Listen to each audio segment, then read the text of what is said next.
O Brasil ainda faz um balanço do desempenho nos Jogos Olímpicos de Pequim. Quem brilhou? Quem decepcionou? Onde erramos? No meio de tantas perguntas, uma certeza. Ainda temos muito a avançar na preparação psicológica dos nossos atletas. Não há como separar a cabeça do restante dos membros, né, do corpo humano.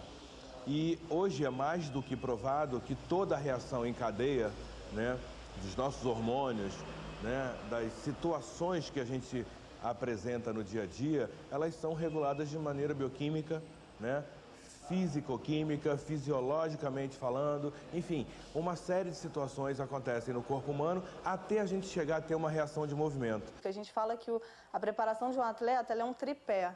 Então você tem a preparação física, técnica e tática e a preparação psicológica tão importante quanto essas outras áreas. Há alguns anos atrás, na grande maioria das modalidades esportivas, especificamente o judô, se olhava o indivíduo como única e exclusivamente a parte fisiológica, anatômica, biomecânica, e esquecia-se que o atleta também tinha uma cabeça e que era determinante no comportamento dele em termos do treinamento e em termos da competição. Foi atrás desse diferencial e de um trabalho a longo prazo que, em 2004, Ney Wilson, coordenador técnico internacional da Confederação Brasileira de Judô, procurou no Flamengo a psicóloga Adriana Lacerda.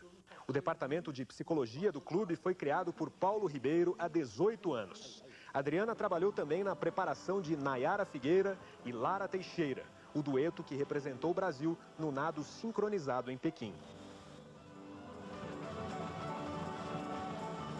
Importante o acompanhamento dia a dia, treino a treino, competição a competição com os atletas. Porque eu não vejo o trabalho da Adriana, nossa psicóloga, atuando única e exclusivamente dentro da competição. Eu acho que pouco poderia intervir se realmente não acompanhar no dia a dia de treino, competição e ganhar a confiança dos atletas para que possa haver realmente intervenções positivas e trazermos, mudar determinadas situações de competição naquele momento, para aquele atleta, naquela competição. Então muita gente não conhece. O que faz o psicólogo? Acha que o trabalho do psicólogo é um trabalho clínico. Hoje nós temos especialistas na área da psicologia esportiva, então é um trabalho voltado para o rendimento. A culpa da psicologia do esporte no Brasil não ter se consolidado há mais tempo é do próprio psicólogo, é da própria formação do psicólogo. Porque não adianta você sair da faculdade e tentar fazer um trabalho num clube. Não adianta, você não vai ter conhecimento, porque o esporte ele tem características muito peculiares, onde você precisa dominar essas características, precisa se fazer entender, precisa falar o nível das ideias e da mentalidade do jogador, do atleta. Você precisa conhecer o esporte que você está trabalhando, se é o futebol, conhecer o futebol, se é o vôlei, conhecer um pouco do vôlei, como é que funciona aquele métier, que coisas concorrem para que as situações saiam de forma boa ou de forma ruim.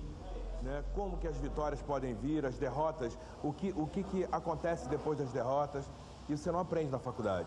Muito disso da visão de que o psicólogo é o bombeiro vem da falta de conhecimento, porque o psicólogo não tem como fazer um trabalho em cima da hora, no dia da competição, ele não é milagreiro, se fosse, a gente não tem uma receita, não é mágica, cada indivíduo funciona de uma forma. Você chegava com uma pessoa que se intitula com vários nomes, muitos deles até engraçados, consultor de melhoria de performance, personal emotion, engenheiro motivacional, enfim, uma série de nomes se dá a esse tipo de pessoa, que acha que simplesmente chega numa agremiação, numa equipe, tira da sua cartola o DVD da vida do Ayrton Senna, que é um exemplo de vida, óbvio, coloca esse DVD, a equipe vai assistir, oh, que maravilha, a vida do Ayrton Senna, vai se automotivar, né? Só que a coisa não funciona dessa forma, a coisa não é uma brincadeira, é uma ciência. E por ser uma ciência, requer que você conheça o teu grupo para que você saiba se você pode, naquele momento, mostrar a vida do Ayrton Senna, se você vai de fato motivar aquele grupo com a história do Ayrton Senna ou se você vai botar o teu grupo lá para baixo. Por que eu digo isso lá para baixo? Porque às vezes muitas pessoas vão olhar a vida do Ayrton Senna e vão dizer, eu não vou conseguir chegar nunca a isso. perda de movimento, por detalhe de décimo de chegada, de corrida, de salto, enfim, de uma série de coisas. Se você não tem isso controlado, ou pelo menos conhecido, a tua chance de chegar à vitória é muito mais difícil. A gente tem a tendência de achar que quanto mais motivado a gente estiver, né, quanto mais a situação for para nós motivadora, mais a gente vai ter um desempenho perto do ótimo. Muito pelo contrário, motivação tem nível, né? Se você tem um nível de motivação muito elevado, você carrega junto dessa motivação um nível de ansiedade também muito elevado. A maneira com que você sabe que ela está lá, a maneira com que você trabalha a ansiedade é a grande diferença. E foi o ponto-chave. Eu trabalhei questões do pode dar certo, pode dar errado, como eu vou agir diante de cada situação, a tranquilidade para saber como eu deveria estar e que as coisas podem seguir. Existe a diferença de você ter atitude assertiva e positiva e você conhecer os seus limites, sua autoestima, saber até onde você pode ir, do que aquela pessoa que não se preparou e que comumente no Brasil se vê, vai na raça. E o que eu vou conseguir, né? Na raça, no peito, eu tenho personalidade. As pessoas falam isso, não sabem o que estão falando, né? Eu vou que eu tenho personalidade. O que é isso? Né? O que é ter personalidade? O que é ter raça? Não basta simplesmente achar que tem. É preciso desenvolver. Então não adianta a gente misturar o que a gente pensa, vai na raça, na emoção, na paixão, que com raça, emoção e paixão, porém sem se conhecer e sem limite, a gente não vai dar em nada, vai amarelar mesmo, que é o que todo mundo diz. Existem várias coisas interferindo nesse processo, você tem que ver qual a modalidade que é, qual a estrutura que ele teve, qual o tipo de investimento, se ele teve preparo emocional, se a preparação técnica dele foi adequada. Então, para você afirmar alguma coisa dessa, você tem que ter conhecimento de causa, tem que ser alguém que esteja acompanhando. Caso contrário, eu acho uma afirmação muito cruel. Então, eu acho que o nosso atleta precisaria ser um pouquinho mais frio. E a partir do momento que você fica um pouco mais frio, a tua concentração melhora, o teu nível de atenção melhora, a visualização do teu campo de ação melhora. Minha preocupação é que as confederações, os dirigentes, os técnicos não vejam na figura do psicólogo, como eu falei anteriormente, a certeza da conquista de uma medalha, de um resultado.